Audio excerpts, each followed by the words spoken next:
ang isang pamilya na nananampalataya sa Panginoon ay mainam na ipakilala ang Diyos na buhay sa kanilang mga anak bilang isang buhay at mapagmahal na Panginoon. Meron akong nabasang isang aklat o isang essay, sinulat ng isang niakda, ang pangalan niya si A.W. Tozer. Ang pamagat po ng essay ay ganito, God is easy to live with. Madaling kasama ang Diyos. Ako po'y naniniwala na kung may pangunahing layunin o gawain ang mga magulang, ito po ay ipakilala ang ating Panginoon sa ating mga anak sa isang paraan na hindi siya katatakutan, hindi dadalangin at mamahalin. Ang sabi po rito, parents are to intentionally strive to create a culture of increasing God awareness. No?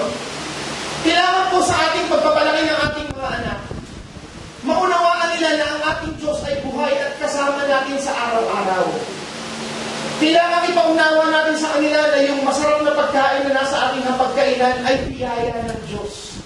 Na ang kanilang mga laruan at mga kagamitan, ng kanilang mga cellphones at ang kanilang mga iPads, no? Ang kanilang mga iPads at ang kanilang mga MaxiPads, yung mga dalaga sila, lahat yan ay pagpapala ng Panginoon. Nakakatawa sapagkat ngayon, pag ako nagpupunta sa mga mall, pag ako nagpupunta sa mga kainan, humahanga na lang ako sa ang Pilipinas na third world country, no? Ay tila tambakan ng mga smartphones. Na pati mga bata naka-iPhone, kahit na China pa yan. No? At magugulat na ang mga bata, sanay na sanay gumamit ng iPad, sanay na sanay gumamit ng ano. Walang masamang pagpalain natin ang ating mga anak, ngunit hindi ba mas maganda na sa bawat pagpapala ay kaakibat mo ng kaalaman na alam mo anak, yan yung ginagamit mo yan ay blessing mula sa Panginoon. Biyaya yan ng Diyos. Alam niyo po, ako'y pinala na makapangasama ng isang babae hindi marunong magluto. Ngunit nung natutong magluto, nag-catering. Kaya po ganito itsura ko. Tuwan-tuwa nga po ako kung naiimbita ako sa mga iglesia na malaki ang pulpito. Kasi nakatago yung bilbil ko. Ako po yung lumaki ng ganito sa biyaya ng Panginoon at sa sarap ng luto ng aming asawa. At nung naglakihan yung aming mga anak, laking tuwa ko na namanan nila yun. Diba? Namanan nila yung sarap magluto ng aking asawa. Kaya ngayon, apat ang tagaluto at ako ang hamang na taga-inom. Tawa nga naman. Diba? But someone has to do it. At alam mo niya, dumating na ang panahon, pero hindi ito pagyayabang. Ito yung magpapasalamat sa Panginoon. Dumating ang panahon, kumakain ako sa restaurant, at nung kumakain ako, sinabi ko talaga sa asawa ko, alam mo lang, mas masarap ako kumain sa bahay. Kaya ngayon, kung nasa bahay kami, pag kumakain kami ng masarap, hindi kakaiba na bigla kang makakarinig, ay, praise God. Ay, salamat. Busog na naman. Thank you, Lord. At yung po hindi lamang pupulak-lak ng bibig, kundi palagi po namin kasi ipinaalala sa aming mga anak yung tinakain mo pagkasarap-sarap na pasta na yan. Yan yung blessing ng Panginoon. Bahagi po ng pagkakao namin mag-asawa, mas marami kaming tinalikuran trabaho kaysa tinanggap. Mas marami kaming tinalikuran pagkakataon ng pagkakakitaan kaysa pinagtsagaan. Sapagkat ang nais po namin ay gamanan ng kalooban ng Panginoon sa aming buhay. Dahil siya marami kaming tinalikuran pagkakataon umaman. Pero, sa tulong at biyaya ng Panginoon, kung titignan nyo kami, hindi naman kami mga naghihirap. At yan po isang bagay na sinasabi namin sa inyong mga anak paulit-ulit. Huwag niyo po akong alalahanin na kung talagang ganito. Pero huwag niyo pong dagdagan ng bitila daw ako mag-save mo ulit sa 20. Ayos na yan. Kaya mo na yan. Ano na lang ito? Isipin mo na lang nag-gym ako habang nagsasalita. Ganyan lang talaga yan. Ano yan? Anointing. I generate my own Holy Spirit for it. Pero as I was saying, sa pamilya po namin, kung meron kami idinidikdik sa aming mga anak, yung simpleng katotohanan lang kung ano man ang merong kagaling sa Diyos. Alam niyo Kung may ilang kapanahunan sa aming pamilya na kaming mag-asawa halos walang trabaho. In fact, there was one time na nag-aaral ako sa ATS, nag-aaral din ang asawa ko, tinapos na yung kanyang accounting after 20 years. At yung mga anak ko lahat nag-aaral. During that time, kaming mag-asawa, walang trabaho, walang sweldo. At ako, pag nanggagaling sa Guadalupe, papuntang ATS, pamasahe ko palang 300 pesos na. Pamasahe pala yung wala pa yung pagkain namin, wala pa yung baon ng mga bata, wala pa yung pang-tuition, wala pa. But by the grace of God, we went through that season and every need was met. We were clothed, we had new shoes, we had new clothes, we had everything we needed, and our children saw the provision of God in a mighty way. Kaya yung anak namin, hindi sila tapos pag sinasabi namin walang pera. Katunayan, minsan tinanong ng panganay yata namin anak yung asawa ko, Ma, mayaman ba? Ano yung sagot na ng asawa ko? Mayaman tayo anak. Mayaman tayo sa kaibigan, mayaman tayo sa pagkakala, mayaman tayo sa pag-iingat ng Diyos. Amen?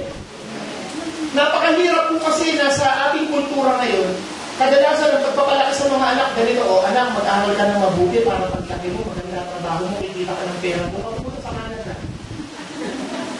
Diba? Ang tulak natin, patungo sa salapi, wag po. Itulak po natin ang aming mga anak patungo sa Diyos. Yung pong building na sinabi ni kapatid, na tinitirhan namin, yun po ay pamana ng aking ama. Ako po ay adopted.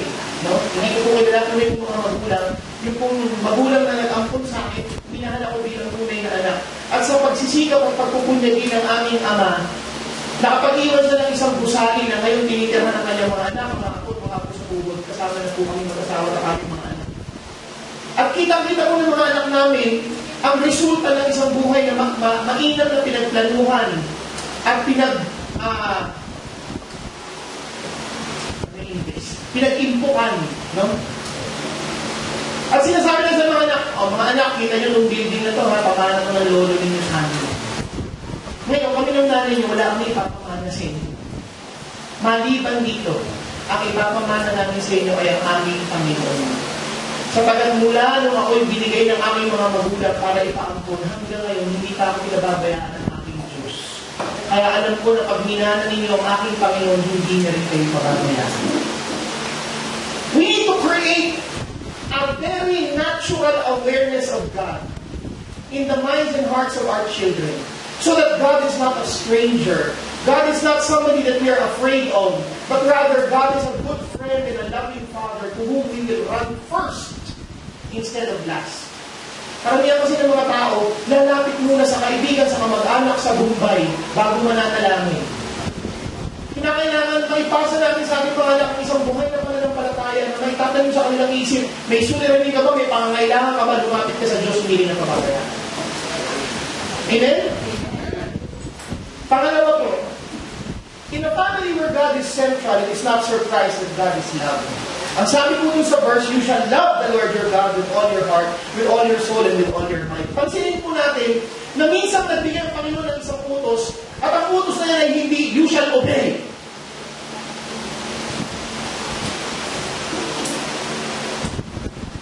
Tayo po kasi mga magulang, ewan ko sa inyo, kami, yung aking henerasyon, inabot namin yung pinapalo ang mga bata.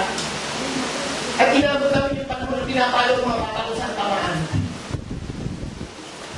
At dahil nun, naitaga namin sa bato, hindi ko pararanan sa aking mga anak ang hirap na tignan sa kamay ng aking mga magtula. Hindi ko sila papalutin, hindi ko sila sisigawan. At dahil doon, spoiled sila ngayon. Maraming salamat. Di ba? Sumunod ka! Bakit? Yung panahon namin, magtaas ka lang ng ilay, magdidilim ang paningin mo.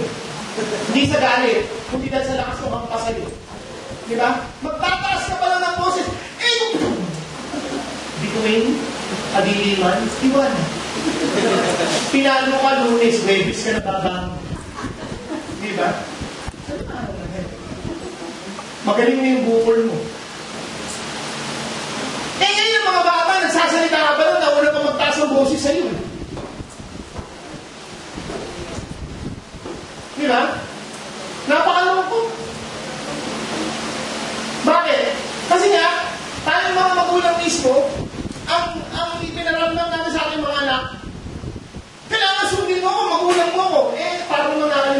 bata ka, pasaway ka rin. Di ba? Nakalimutan yata natin na ang puso ng tao, likas na pasaway. Rebellious. Kaya din ang Panginoon hindi sinabi, sumunod ka sa akin. Sinabi na paano mahalin mo. Ang kalooban ng Panginoon ay ito, na maunawaan natin na siya'y Diyos na mapang-ibig. At dahil siya'y mapang-ibig, nakarapat siyang ibigin. Tingnan niyo po, we must think right about God. We must understand that the phrase, the fear of the Lord, is not being afraid of God, but rather having a holy reverence for God. Maunawaan natin at ipaunawa natin sa ating mga anak na ang Diyos na nagmamahal at nag-iingat at nagpapalat sa atin ay isang Diyos na nararapat mahalin sapagkat siya ang unang nagmahal. Alam niyo kung meron nagsabing ganito akin ba kung sino? When the master of the house is truly born again, even the cat knows. Kapag ang ama daw ng tahanan ay tunay na nakakilala sa Panginoon, kahit yung pusa alam. Anong ibig sabihin nun? Ang ibig sabihin nun ganito Ang taong tunay na binago ng Panginoon, nagiging malambing, nagiging mapagmahal, nagiging mapagkalinga, nagiging mapaghaplos. At kahit yung pusa hinahaplos. Alam niyo po ba na maraming tao ngayon, sira ang buhay, kasi ang hinahanap pa rin nila ay yung simpleng pagmamahal at pagkalinga ng kanilang amati.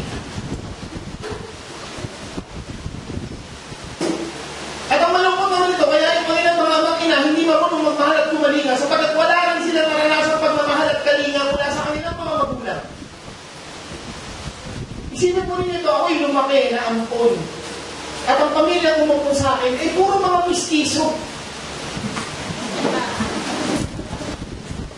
Ako naman dirty white. Diba? Dark white. Ganun ba? At kami mo may mga magulang ko, Mami, saan ako galing? Ang gaganda naman sumagot ng mga matatanda ng araw nang galing tayo ng kalaba.